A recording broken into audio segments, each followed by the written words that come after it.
Welcome, and thank you for joining the Wells Fargo second quarter 2024 earnings conference call. All lines have been placed on mute to prevent any background noise. After the speaker's remarks, there will be a question and answer session. If you would like to ask a question during this time, simply press star 1. If you would like to withdraw your question, press star 2. Please note that today's call is being recorded. I would now like to turn the call over to John Campbell, Director of Investor Relations. Sir, you may begin the conference. Good morning, everyone. Thank you for joining our call today, where our CEO, Charlie Scharf, and our CFO, Mike Santomassimo, will discuss second quarter results and answer your questions.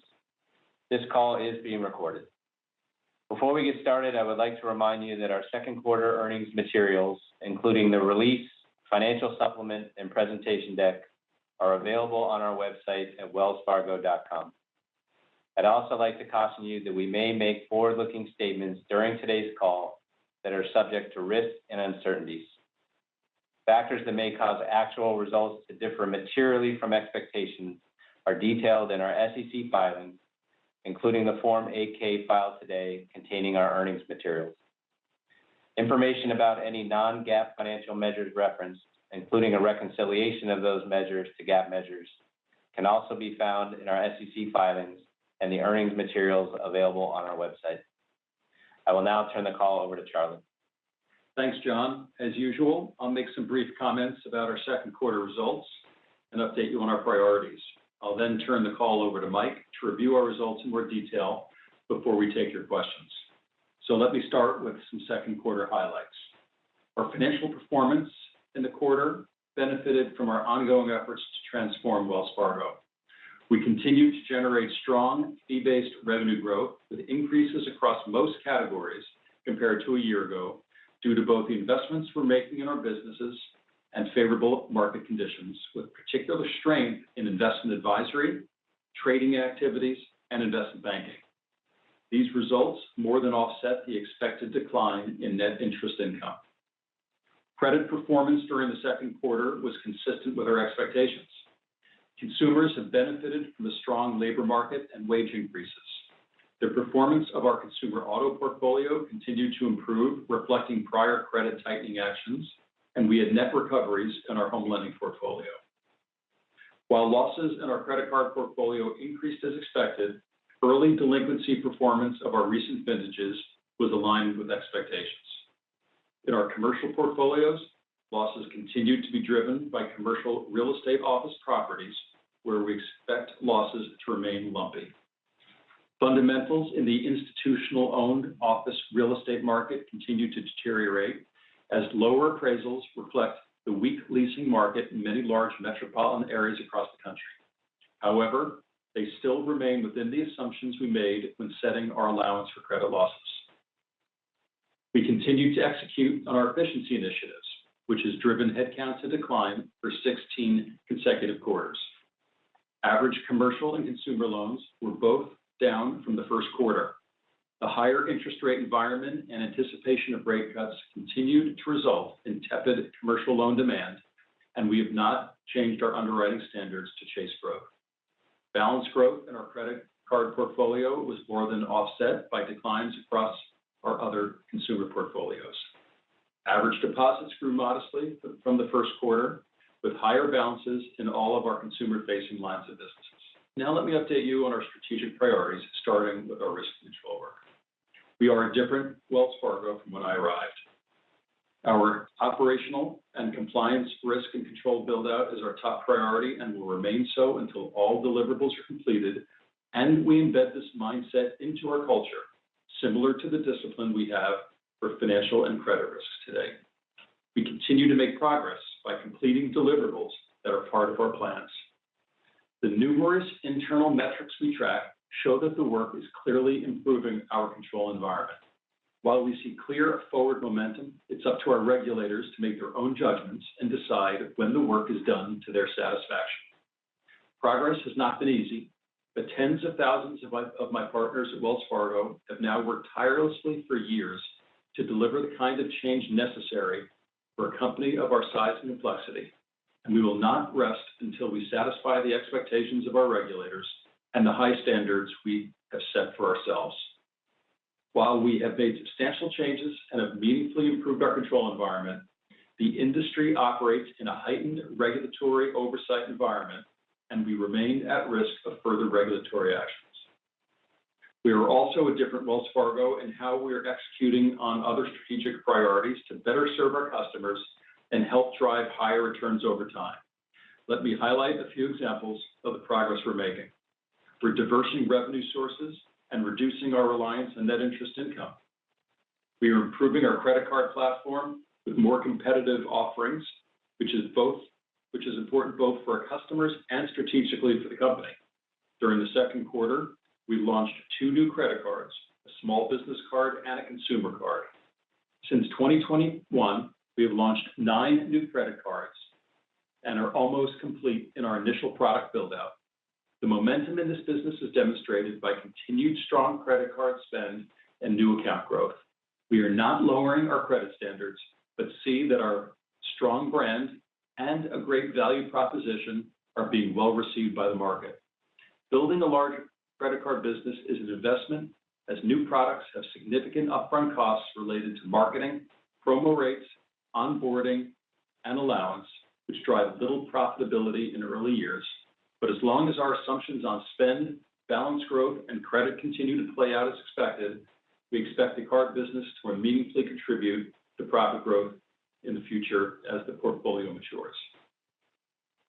We have been methodically growing our corporate investment bank, which has been a priority and continues to be a significant opportunity for us. We are executing on a multi-year investment plan while maintaining our strong risk discipline, and our positive momentum continues. We have added significant talent over the past several years and will continue to do so in targeted areas where we see opportunities for growth. Fernando Rivas recently joined Wells Fargo as co-CEO of Corporate Investment Banking. Fernando has deep knowledge of our industry, and his background and skills complement the terrific team John Weiss has put together. While we view our work here as a long-term commitment, we expect to see results in the short and medium term and are encouraged by the improved performance we've already seen with strong growth in investment banking fees during the first half of the year. In our wealth and investment management business, we have substantially improved advisor retention and have increased the focus on serving independent advisors and our consumer banking clients, which should ultimately help drive growth. In the commercial bank, we are focused on growing our treasury management business, adding bankers to cover segments where we are underpenetrated, and delivering our investment banking and markets capabilities to clients, and believe we have significant opportunities in the years ahead. And we continue to see significant opportunities for our consumer, small, and business banking franchise to be a more important source of growth. Let me give you just a few examples of some of the things we're doing here. We continue to optimize and invest in our branch network. While our branch count declined 5% from a year ago, we are being more strategic about branch location strategy. We are accelerating our efforts to refurbish our branches, completing 296 during the first half of this year, and are on track to update all of our branches within the next 5 years. As part of our efforts to enhance the branch experience, we are also increasing our investment in our branch employees and improving technology, including a new digital account opening experience, which has been a positive for both our bankers and our customers. We continue to have strong growth in mobile users, with active mobile customers up 6% from a year ago. A year after launching Fargo, our AI-powered virtual assistant, we have had nearly 15 million users and over 117 million interactions. We expect this momentum to continue as we make further enhancements to offer our customers additional self-service features and value-added insights, including balance trends and subscription spending. Looking ahead, overall, the U.S. economy remains strong, driven by a healthy labor market and solid growth. However, the economy is slowing, and there are continued headwinds from still elevated inflation and elevated interest rates. As managers of a large, complex financial institution, we think about both the risks and the opportunities and work to be prepared for the downside while continually building our ability to serve customers and clients. The actions we have taken to strengthen the company have helped prepare us for a variety of economic environments, and while risks exist, we see significant opportunities in front of us. Our commitment and the progress we are making to build an appropriate operational and compliance risk management framework is foundational for our company, and we will continue to prioritize and dedicate all necessary resources to complete our work. We have a diversified business model, see opportunities to build a broader earnings stream, and are seeing the early progress in our results. And we have maintained strong financial risk disciplines and a strong balance sheet. Operating with a strong capital position and in anticipation of the uncertainty the stress test regime imposes on large banks and the potential for increases to our regulatory capital requirements resulting from Basel III finalization has served us well. It also allows us to serve our customers' financial needs, and we remain committed to prudently return excess capital to our shareholders. As we previously announced, we expect to increase our third quarter common stock dividend by 14% to 40 cents per share, subject to the approval by the company's board of directors at its regularly scheduled meeting later this month. We repurchased over $12 billion of common stock during the first half of this year, and while the pace will slow, we have the capacity to continue repurchasing stock. I'm proud of the progress we continue to make and thankful to everyone who works at Wells Fargo. I'm excited about the opportunities ahead. I'll now turn the call over to Mike. Thank you, Charlie, and good morning, everyone. Net income for the second quarter was $4.9 billion, or $1.33 per diluted common share. EPS grew from both the first quarter and a year ago, reflecting the solid performance in our fee-based businesses as we benefited from the market environment and the investments we've been making. We also continue to focus on driving efficiency across the company. I will also note that our second quarter effective income tax rate reflected the impact of the first quarter adoption of the new accounting standard for renewable energy tax credit investments, which increased our effective tax rate by approximately 3 percentage points versus a year ago. This increase in the effective tax rate had a minimal impact on income since it had an offsetting increase to non-interest income. Turning to slide 4. As expected, non-interest income was down. Net interest income was down $1.2 billion, or 9% from a year ago. This decline was driven by higher funding costs, including the impact of lower deposit balances and customers migrating to higher yielding deposit products in our consumer businesses and higher deposit costs in our commercial businesses, as well as lower loan balances. This was partially offset by higher yields on earning assets. Net interest income declined $304 million, or 2% from the first quarter. Given the higher rate environment and weak commercial loan demand, loan balances continue to decline as expected. We saw positive trends, including average deposit balances growing from the first quarter, with growth in all of our customer-facing businesses, including within our consumer business. Customer migration to higher yielding alternatives was also lower in the quarter. This slowed the pace of growth in deposit pricing, with our average deposit cost up 10 basis points in the second quarter after increasing 16 basis points in the first quarter. If the Fed were to start cutting rates later this year, we expect that deposit pricing would begin to decline, with the most immediate impact from new promotional rates in our consumer business and standard pricing for commercial deposits, where pricing moved faster as rates increased, and we would expect betas to also be higher as rates decline. On slide 5, we highlight loans and deposits. Average loans were down from both the first quarter and a year ago. Credit card loans continue to grow while most other categories declined. I'll highlight specific drivers when discussing our operating segment results. Average deposits were relatively stable from a year ago as growth in our commercial businesses and corporate funding offset declines in our consumer businesses, driven by customers migrating to higher yielding alternatives and continued consumer spending. Average deposits grew $4.9 billion from the first quarter. Commercial deposits have grown for 3 consecutive quarters as we've successfully attracted clients' operational deposits. After declining for nearly 2 years, consumer deposit balances grew modestly from the first quarter. We've seen outflows slow as many rate-seeking customers in wealth and investment management have already moved into cash alternative products, and we've successfully used promotion and retention-oriented strategies to retain and acquire new balances in consumer, small, and business banking. These improved deposit trends allowed us to reduce higher cost market funding. The migration from non-interest-bearing to interest-bearing deposits was similar to last quarter, with our percentage of non-interest-bearing deposits declining from 26% in the first quarter to 25%. Turning to non-interest income on slide 6. Non-interest income increased 19% from a year ago, with growth across most categories reflecting both the benefit of the investments we've been making in our businesses as well as the market conditions, as Charlie highlighted. This growth more than offset the expected decline in net interest income, with revenue increasing from a year ago, the 6th consecutive quarter of year-over-year revenue growth. I will highlight the specific drivers of this growth when discussing our operating segment results. Turning to expenses on slide 7. Second quarter non-interest expense increased 2% from a year ago, driven by higher operating losses, an increase in revenue-related compensation, and higher technology and equipment expense. These increases were partially offset by the impact of efficiency initiatives, including lower salaries expense and professional and outside services expense.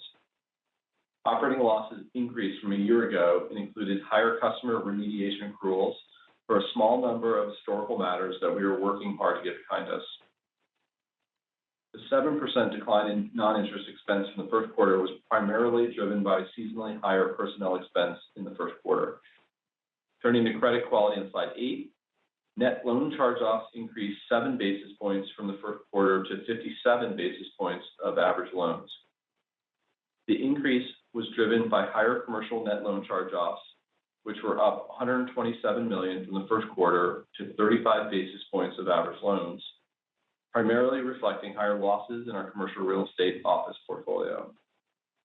While losses in the commercial real estate office portfolio increased in the second quarter after declining last quarter, they were in line with our expectations.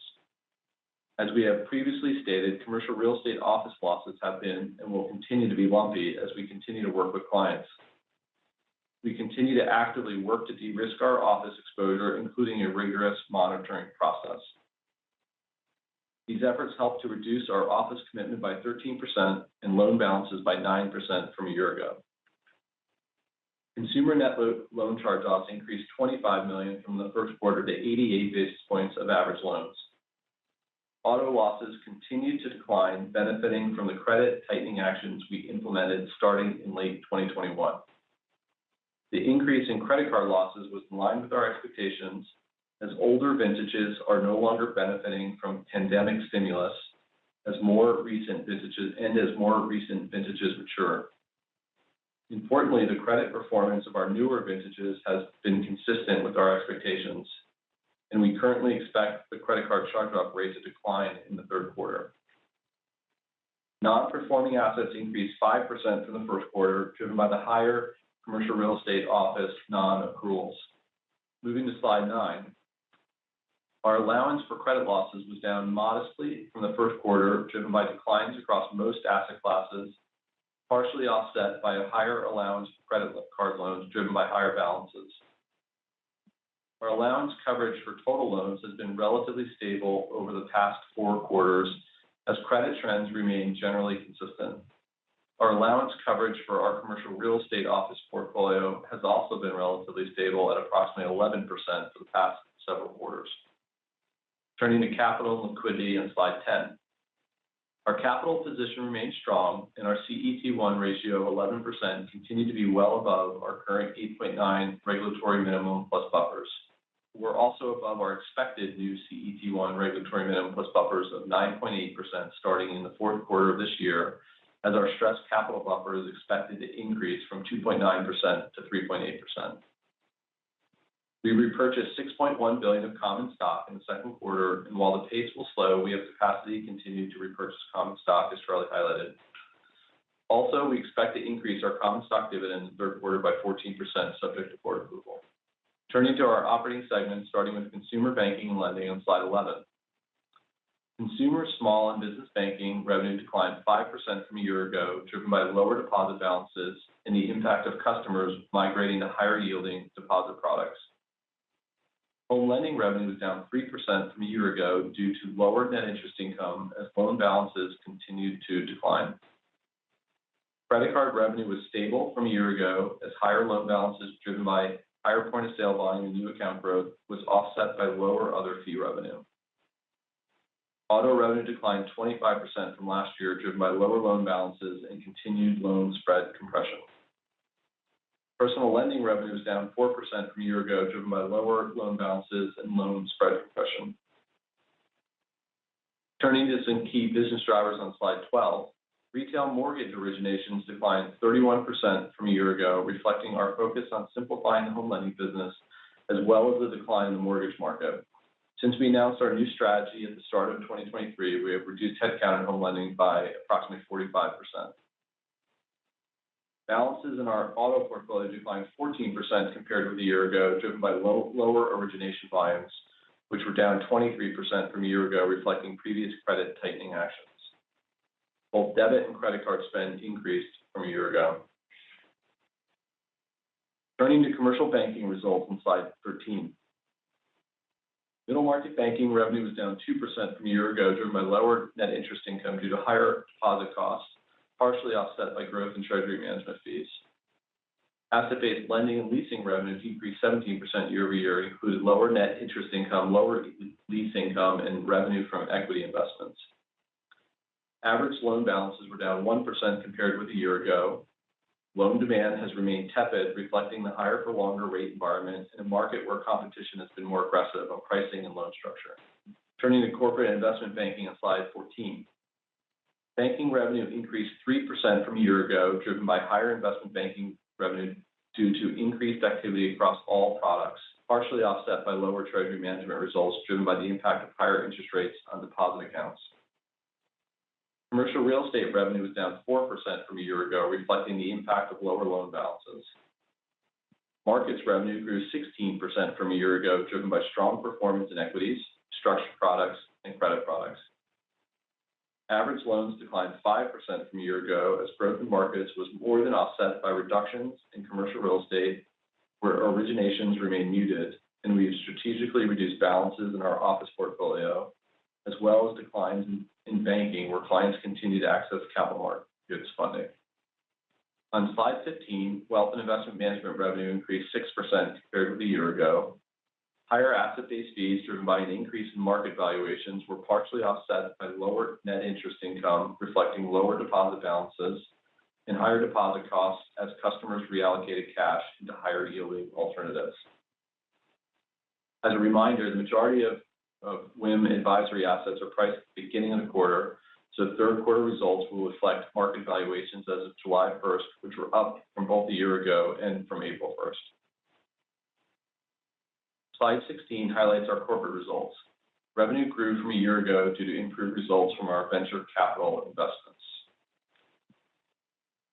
Turning to our 2024 outlook for net interest income and non-interest expense on slide 17.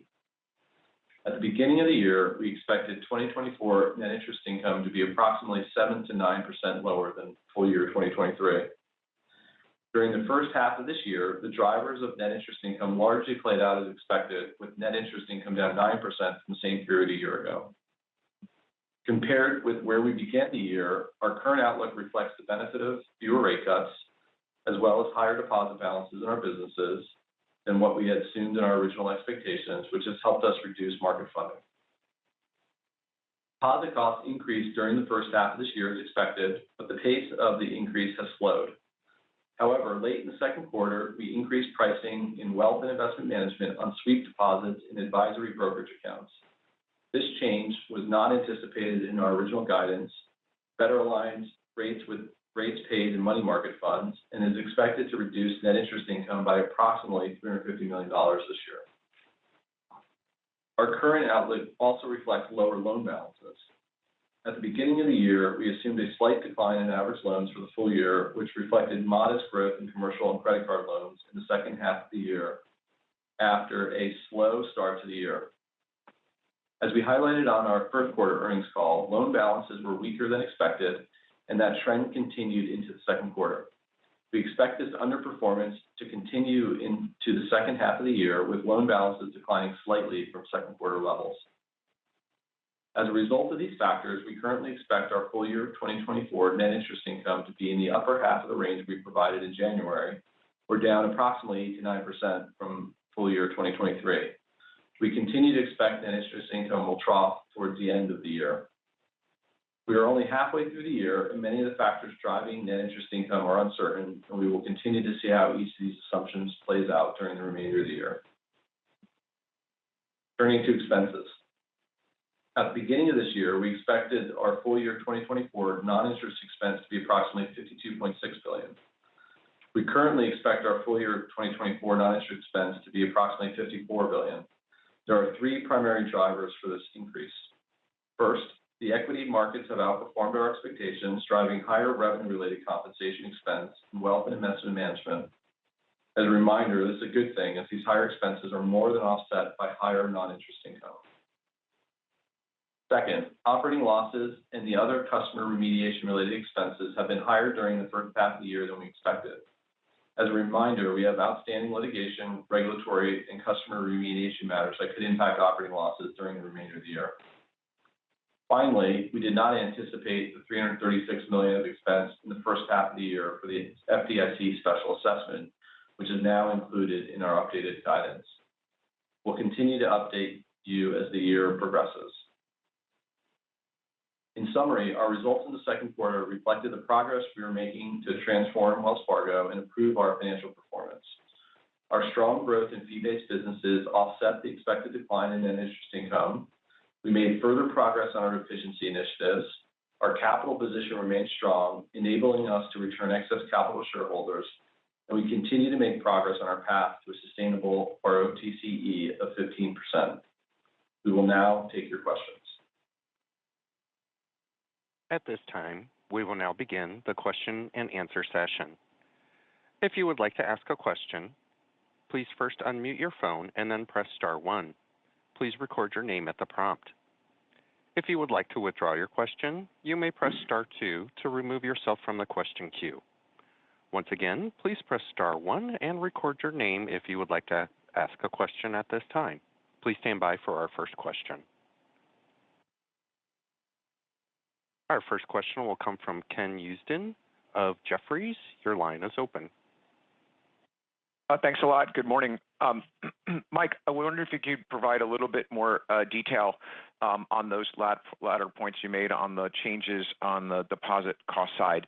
First of all, I guess relative to the 12 basis points that you saw in terms of interest-bearing cost increase, which was lower than the 17, how do you just generally expect that to look going forward? And is that sweep pricing, also a part of what that number will look like going forward? Thank you. Yeah, thanks, Ken. Yes, the sweep pricing will be included in that going forward. You saw basically about a month's worth in the quarter. We made the change in June, so you saw about a third of a quarterly impact already included in the number. I think when you drill into what's going on in the deposit side, I'd say a few things. One, overall we're not seeing a lot of pressure on overall pricing in deposits. On the consumer side, this migration that's been happening now for a while, from checking into savings or CDs, is still happening, but at a slower pace. And you can see that over the last couple of years as it's been, pretty stable the last quarter or two. But it's definitely slowing as you look at the quarter, and so I'd anticipate you'd still see more migration, but continuing to slow as we look forward. On the wholesale side, the pricing's been pretty competitive now for a while, and that's the case. And so we've been pleased to see that we're able to grow good operational deposits. And so given the competitive pricing there, that puts a little near-term pressure on NII, but those deposits are going to be very valuable over a long period of time, particularly as rates start to come back down. And so the positive, I think, overall, is you saw, deposits grow in every line of business for the first time in a long time, and that migration is slowing to higher yielding alternatives. And so we'll see how it plays out for the rest of the year, but I think there's some good positive trends that are emerging there. Great, thank you. And just to follow up, the fees were really good, and the trading business continues to demonstrate that it's taking market share. I guess how how do we understand how to kind of measure that going forward, right, versus what the group's doing? You guys are definitely zigging and outperforming there. Where do you think you are in terms of market share gains, and how sustainable do you think this new kind of run rate of trading is going forward? Thanks. Yeah, no, I'll take that, and Charlie can chime in if he wants. As you look at, trading, in any given quarter, it's going to bounce around, right? So, you can't necessarily straight line any single quarter. So I'd be careful there, as you look forward. But I think the good part is, we've been methodically sort of making investments in really all the asset classes, FX, credit, to a lesser degree in equities and other places, but we're getting the benefit of those investments, each quarter on an incremental basis. I think that business is still constrained by the asset cap, and so we are not, growing assets or financing, clients' assets at the same level we would be if we didn't have the asset cap, which also then drives, more trading flow as we go. And so I'd say we're still, we're methodically sort of building it out, and there should be opportunity for us to grow that in a prudent way, for a while. But any given quarter may bounce around a little bit depending on what's happening in a market or an asset class. And we're getting good reception from clients as we engage with them more and see them move more flow to us. And this is Charlie. Let me just add a couple of things, which is, as we think about, the things that we're doing to invest in our banking franchise, both markets and the investment banking side of the franchise, it's not risk-based. It's focused on customer flows on the trading side. It's focused on expanding coverage and improving product capabilities on the banking side. So what we look at, and we're also very, very focused on returns overall, as you can imagine, as all the other large financial institutions are. So, as we're looking at our progress, we do look at share across all the different categories, and would expect to see those to continue to tick up. And so as you look through the volatility that exists in the marketplace, we are looking at a sustained level of growth, recognizing that we don't control the quarter-to-quarter volatility. Okay, got it. Thank you. The next question will come from John Pancari of Evercore ISI. Your line is open, sir. Good morning. You expressed confidence that NII should bottom towards the year end or towards the back half of this year. Maybe you could just give us, what gives you the confidence in maintaining that view, just given the loan growth dynamics that you mentioned, and you just mentioned the funding costs and the rate backdrop. If you could just kind of walk us through, your confidence in that inflection and I guess what it could mean as you go into 2025. Thanks. Yeah, we won't talk much about 2025, John, but as you sort of look at, what's happening, you're seeing this pace of migration on the deposit side flow, as I mentioned earlier. So you're seeing more stability, as time goes by there. Once the Fed starts lowering rates, which the market expects to happen later in the year, you'll start to see betas on the way down on the wholesale side of the deposit base. You'll continue to see some gradual sort of repricing on the asset side, as you see more securities and more loans sort of roll. And so, you got to look, exactly calling sort of the trough is which quarter it's going to be, sometimes can be a little tough, but as you sort of look at all the, components of it, we still feel pretty good about being able to see that happen over the coming few quarters. Okay, thanks, Mike. If I just hop over to capital buybacks, somebody bought back about $6.1 billion this quarter, similar to the first quarter. You indicated the pace will slow. Maybe you could give us a little bit of color on how we should think about that moderation and how long that could persist at this point, and how long until you could be back at the run rate you were previously. Yeah, let me take a shot at it, Mike, and then you can add the color on this one. Listen, I think when you look at where we've been running capital, we've been trying to anticipate, as I mentioned in my prepared remarks, the uncertainties that exist around the way we find out about SCB, as well as the uncertainty that exists with where Basel III ultimately comes out. The reality of those two things are, we know where the SCB is for this year at this point. We still don't know where Basel III ultimately winds up. So I think, as we sit here today, we will continue, we'll be conservative on capital return in the shorter term until we learn more about exactly where Basel III will ultimately wind up, and then we can get more specific about what that means for capital return. So I think we're just trying to be very pragmatic. The reality is, we're still generating a significant amount of capital and a reasonably sized dividend that's increased as our earnings power has increased. Given the fact that we have constraints, most of what, the remainder of our capital generation goes towards capital return, but we want to see where Basel III ultimately winds up. Okay, thank you. The next question will come from Ebrahim Poonawala of Bank of America. Your line is open, sir. Hey, good morning. Just maybe one follow-up first, Mike and Charlie, on capital. Is 11% a line in the sand right now as you wait for Basel and clarity there?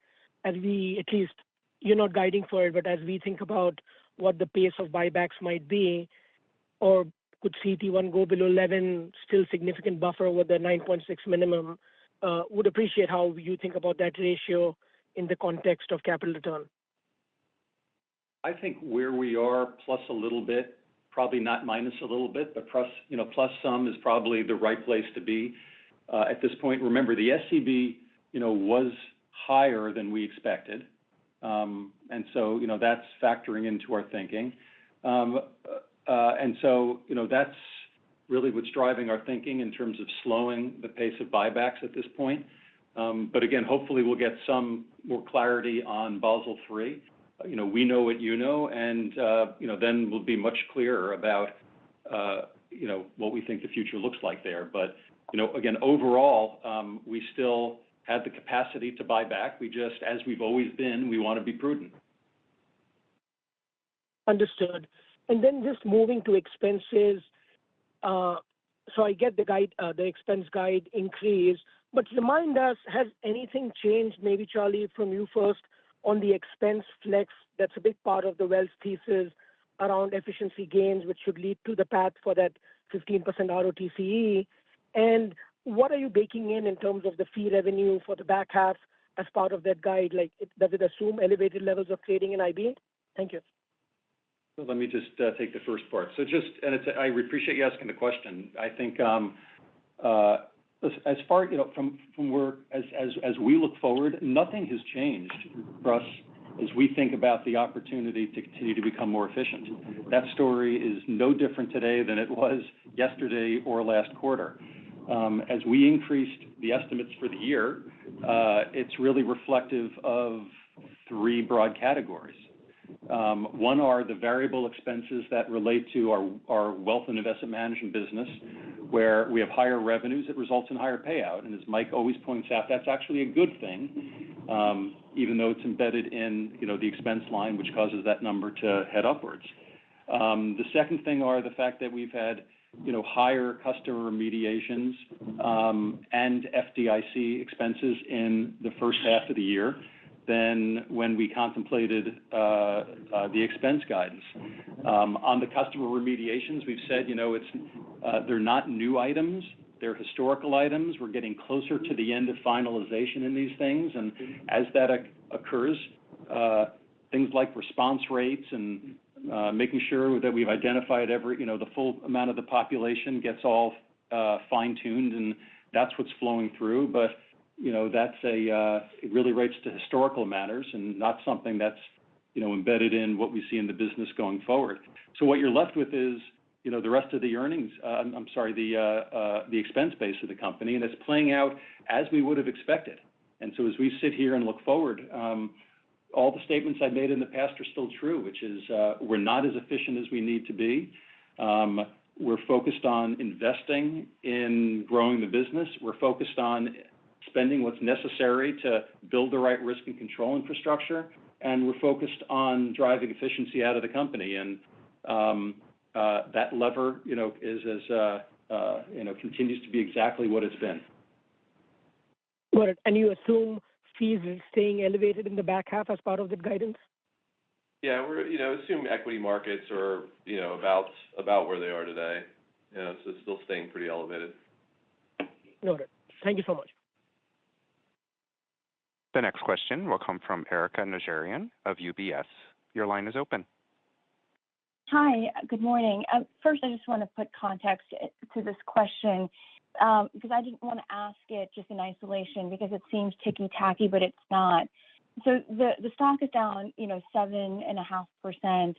And if I just take consensus to the higher end of your NII range, to 9, that would imply that consensus would adjust 3.5% in isolation. So this is just a context of why I'm asking this question on expenses. So your expenses went up in terms of from your original guide, $1.4 billion. I guess, and you laid out those 3 bullets and you quantified the FDIC special assessment. I guess I'm just wondering, if you could give us a little bit more detail on how much more the remediation expenses and the op losses were up versus your original expectation. Because I think what the market wants to understand is, NII, okay, we get it, that's happening because of deposit repricing, but is core, is core PPNR outside of that going up, right? I just sort of want to, have that assurance in terms of, is the EPS going to be down as much coming out of this as the market is indicating? Yeah, no, Erika, it's Mike. I appreciate the question. We give you the operating loss line in the supplement, so you can see that. And if you, based on what we had said, in January, if you assume that the $1.3 billion on a full year basis was just split evenly across all the quarters, you can see that, the operating losses are up about $500 million year to date over that run rate. So that's the way to think about, approximately what the impact of that is year to date in the first half. So then you take that, you add the FDIC to it. Right, and the remainder is roughly the revenue-related expenses in wealth management. So that's why, Eric, when I was talking before, when you look at, what's driving the increase in the expense guide, it's remediations in the first and second quarter. It's the FDIC expense that you've seen, and it's the increase in variable expenses. Everything else is playing out as we would have expected. Got it. Okay. That makes sense. And just, maybe some comments on, how you're thinking about credit quality from here. It looks like you continue to release reserves in the second quarter. Is this a message that you feel like you've captured, most of the CRE-related issues, of course, absent of a further deterioration in the economy? And how should we think about the trajectory of, the reserves from here relative to your charge-offs? Well, I think when we look at the reserves, you have to bucket into different pieces. Our exposures are coming down in parts of the consumer business, and are based on underwriting changes we've made. It's not just balances, but also the actual losses. So that's what's driving the reductions in that part of the loss reserves on the consumer side. And on the credit card side, the increase is really driven by balances. So you've got two very different dynamics going on there, with the releases being just representative of a smaller, higher credit quality credit portfolio. And then on the wholesale side, the losses that we've seen and the and the credit performance in that, in our CIB office CRE portfolio is playing out no worse than we would have expected when we set our ACL, but there's still uncertainty there, so we're maintaining the coverage. So overall, there's really, in terms of our expectations, no real change from what we're seeing in the CRE portfolio, which is where the loss content is actually coming through. And elsewhere, things are still, fairly benign, other than some episodic credit events in part of the wholesale business, but no real trend there. Great. Thank you, Charlie and Mike. The next question will come from Matt O'Connor with Deutsche Bank. Your line is open, sir. Good morning. Can you just elaborate a bit on why you increased the deposit cost for Wells? Was it to keep up with competition? Was it trying to get ahead of, some potential repricing pressures? Or what was kind of the logic there? Yeah, hey, it's Mike, Matt. So, this was very specific to, a sweep product in the wealth business. So it's a portion of, that overall deposits, and it doesn't have any bearing on any other products. So I would, just leave it at that. Very specific to that one individual product in fiduciary accounts or advisory accounts. Okay, and how big is that, those deposit balances? That's not something we normally have out there, but you can see the impact is, I sort of highlighted the impact is roughly $350 million for the rest of the year, for the second half of the year. So I would just use that and that's already embedded in sort of the guidance we gave. Okay, and then just a separate topic here. I mean, the credit card growth has been very good. You highlighted rolling out some new products. And, the question is always, when anybody grows kind of so much in a certain category, you make sure you're not growing too quickly. The loss rates have gone up, maybe a little more than some peers, not as much as some others. Obviously, in line with what you were targeting. There was that negative Wall Street Journal article on one of your cards. So just kind of taken together, what kind of checks and balances do you have to make sure that, a somewhat new initiative for you that you're, growing at the right pace? Thank you. Yeah, so Mike, I'll start and then you can chime in. So first of all, when we look at our credit card performance, we do not look at it in total, right? We look at each individual product. We look at all of the performance broken out by vintage, and we compare the results that we're seeing, both in terms of, balance build as well as credit performance, not losses, but starting very early with, early on books delinquencies. And we look at how they're playing out versus, pre-pandemic results, as well as what we would have anticipated when we launched the product. As I've said, we look at the actual quality of the consumers that we're underwriting and the overall credit quality. We haven't compromised credit quality at all. We've probably tightened up a little bit as time has gone on relative to where we had been. But the actual performance, when you look at the vintages, it's really spot on with what we would have expected. So what you're seeing in terms of the increase in loss rates is just the maturing of the portfolio. And the last thing I'll just say is just when you think about the Wall Street Journal article, we've launched a bunch of new credit cards. That is relative to the size and the scope of all of the cards that we issue and what our strategy is, that's a very, very, very small piece of it. Yeah, and I would just add one piece. As you look at new account growth, we're not originating anything less than 660. So as Charlie mentioned, some of the credit tightening with 660 FICO. Sorry.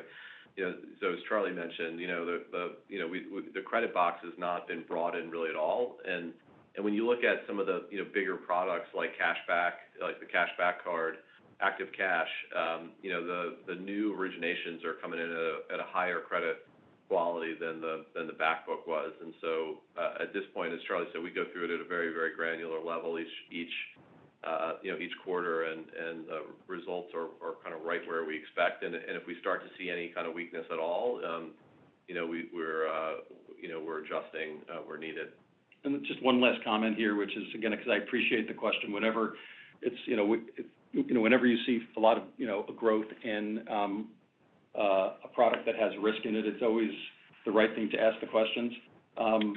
We're not, this isn't, the people that are doing this, both in our card business, Kleber, who runs consumer lending, myself, this is not a new product for us. We've seen this happen in the past. We've seen people do this well, and we've seen people not do this well. And so we're very, very conscious of the risks that you're pointing out as we go forward, just as we are on the other businesses that we're investing in. Okay, that's helpful. And obviously you talked about card losses going down in 3Q, so that's consistent with everything that you said as well. So thank you for the color. Yep, absolutely. The next question will come from Betsy Graseck of Morgan Stanley. Your line is open. Hi, good morning. Hey, Betsy. So just wanted to make sure on the expense guide, I get the point that, a bunch of that is related to better revenues from wealth management. And so, we should be anticipating as a part of that, revenues for wealth management in the second half is going to be at least at one half or maybe even a little higher. Is that fair? Yeah, I mean, Betsy, I covered that in my script too. So as you look at, the advisory assets there, they get priced based on, most of them get priced in advance for the quarter, so what third quarter looks like based on where we are now. And obviously it's not all equity market. There's some fixed income in there as well, but you should see a little bit of an increase as you go into the third quarter based on where the markets are now, and then we'll see what the fourth quarter looks like when we get there. Yeah, okay. So I just wanted to make sure we balanced out the expenses with the rev beat I know you're not guiding revs up, but interpretation leads you down that path. And so then I guess the other piece of the question I had to relate with the loan balance discussion that was going on earlier. And what's your view of interest in leaning into the markets business today? I realize there's opportunity. There's still the asset cap constraint, but you're not at the asset cap, so there is room for you to lean in. There are players who are a little bit more constrained on capital than you, even in that space. So is this an area that you would be interested in leaning into, especially when C&I and CRE and other types of loans are low demand right now, as you indicated earlier? Thanks. Well, let me start. I think so. First of all, relative to where the balance sheet is running, we're not. Let me say we want to. We're careful about how we run the overall balance sheet, right? Which is we don't want to operate at the cap on a regular basis, because you've got to be prepared both for customer appetite in terms of lending and deposits when you see it, as well as we lived through COVID, where there was an event and all of a sudden there were a bunch of draws, and we have to live within that asset cap. So running it with a cushion is a very smart thing, we think, for us to do, even though you can argue we're giving up some shorter term profits. So that's just the reality of where we live. And so as we think about the markets business and what that means, in the perfect world, we'd be allowing them to finance some more. There are more opportunities out there for us to be able to do that. But what we are doing is, as we think about inside the company, optimizing the balance sheet and where we get the most returns, and where there's more demand and less demand. There has been less demand in other parts of the company, and there's been more demand on the trading side. So our assets are actually up, 15-ish%. Yeah, trading. If you go to the supplement, Betsy, trading assets on an average basis are up 17%, a little more on a spot basis. So we're just trying to, so we're reflective of what those opportunities are, but we've got to keep capacity for the reasons I mentioned. Got it. Okay, thank you. The next question will come from Gerard Cassidy of RBC Capital Markets. Your line is open. Thank you. Good morning, Charlie. Good morning, Mike. Charlie, you mentioned in your opening comments about Fargo. You guys launched Fargo over a year ago, I guess, and you're having, real good pickup. Can you share with us any other AI-orientated programs that are in, work in progress right now that could lead to increased efficiencies or cost savings or even revenue enhancements as you go forward? Sure. As when we think about AI, we do break it into, different categories, right? There's traditional AI, and then there's Gen AI. We have a huge number of use cases already embedded across the company with just traditional AI, that is, it's in marketing, it's in credit decisioning. It's in information that we provide bankers on both the wholesale, on the consumer side, about what customers could be willing or might be willing to entertain a discussion about. And so that is, in a lot of respects, that's business as usual for us. The new opportunity that exists with Gen AI is where AI creates something, based upon whether it's public data or on our own data in terms of things that haven't existed. We are most focused in the shorter term on things that can drive efficiency, but it also contributes to just quality of the experience for our customers. So great examples of things like that are call centers. We take lots of phone calls, and we've got lots of opportunities through AI to answer those questions before someone gets to a call center rep. But once they get to a call center rep, we put a lot of effort into answering that question correctly, but also making sure that we're capturing that information, understanding root cause across all these calls we get. That means telephone bankers have to go in, actually enter what the call was about, what they think the root cause is. We then have to aggregate that and so on and so forth. Through Gen AI, that can be done automatically. It can be done immediately, and the work can be done for us to identify that root cause, so then we can go back, look at it, make sure that's the case, and make the change. So ultimately, that results in, fixing defects going forward, but it also takes so much manual effort out of what we do. And so that's, and so any place where something is written, something is analyzed by an individual, we've got the opportunity to automate that. Those things exist on the wholesale side as well as the consumer side. To the extent that they impact a consumer, we're going to move very slowly to make sure we understand the impact of that. And so, the work is, a meaningful part of, as we think about prioritization in terms of our tech spend. Very good. I appreciate those insights. And then just as a quick follow-up, you also mentioned about improved advisor retention in the quarter. And when you look at your wealth and investment management segment, I recognize commissions and brokerage service fees are not the main driver.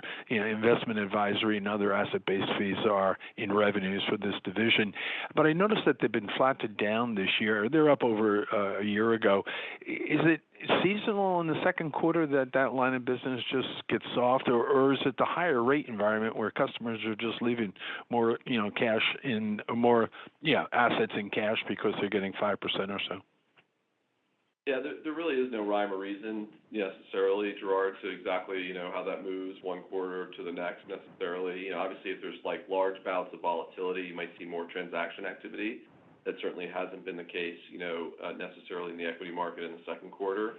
But to some degree, as that line item, over a very long period of time, that line item probably declines more and advisory goes up. And that's actually a really good thing, from a productivity and from an ongoing revenue perspective as well. So. Yep. Okay. Super. Okay. Appreciate it. Thank you, Mike. And our final question for today will come from Steven Chubak of Wolfe Research. Your line is open, sir. Thanks, and good morning, Charlie. Good morning, Mike. just given the sheer amount of, I guess, investor questions that we've received on the deposit pricing changes in wealth, I was hoping you could provide some additional context, given many of your peers have talked about cash sorting pressures abating or at least being in the very late innings, and want to better understand what informed the decision to adjust your pricing. Was it impacting advisor recruitment or retention? Was it impeding your ability to retain more share of wallet? Or is this an effort to maybe go on the offensive and lead the market on pricing and sweep deposits and force others to potentially follow suit? Yeah, Steve, it's Mike. I'd say just a couple things. One, this is not in reaction to cash sorting. We are seeing cash sorting slow, in the wealth business, just like we're seeing that in the consumer business. So this is not a reaction to that in any way. It's a relatively small portion of the overall deposits that sit, within the wealth business, and it is very specific to this product, which is in an advisory account, where there's frictional cash there. So it's not a reaction to competitive, forces that we're seeing or us trying to be proactive somewhere to drive growth. Understood. And just one follow-up on the discussion relating to expenses, and just given the fee momentum that you're seeing within CIB and wealth, and you're clearly making investments in both of those segments, at the same time, the incremental margins have actually been quite high, especially in CIB, where it's running north of 75%, just first half this year versus last. And was hoping to get some perspective as we think about some of that fee momentum being sustained. What do you believe are sustainable or durable incremental margins within CIB and wealth, recognizing the payout profiles are different? Well, let me start on the wealth side, and I'll come back to the iBanking banking side. So on the wealth side, what's really going to help us drive margin expansion in that business over time are really kind of two things. One is continued productivity and growth in the advisory asset side, which you can see happening. And then two, and we've talked about this in other forums, it's doing a much better job penetrating that client base with banking and lending products. And when you look at our loans in the wealth business, and you look at the overall asset base or the advisor force, we're much less penetrated than some of the peers.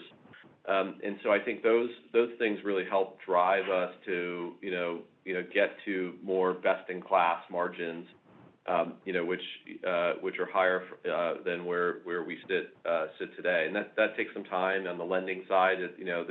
In this rate environment, it's a little harder to drive that growth. And as rates start to come down, you'll probably see more demand there. And so there are some cyclical aspects of it that sort of come to from a timing perspective. But those are things that Barry Summers and the whole management team in wealth are very focused on, and making sure we've got the right capabilities, the right sales force, the right support for the sales force, and so forth.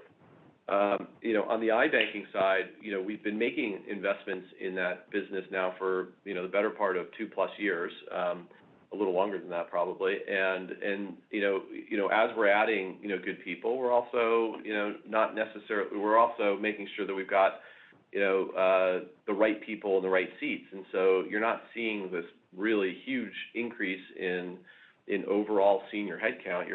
We're making sure we got the right people in the right seats. And so you've seen some reductions as you've seen some growth. And so that's helping also moderate the overall investment.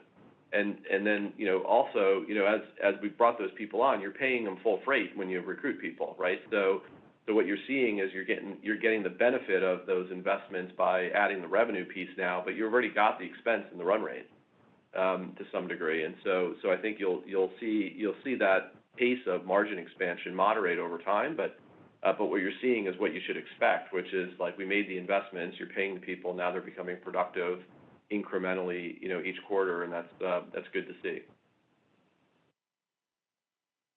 That's really helpful color, Mike. Thanks for taking my questions. Yep. All righty, everyone. Thanks very much. We'll talk to you soon. Thank you all for your participation on today's conference call. At this time, all parties may disconnect.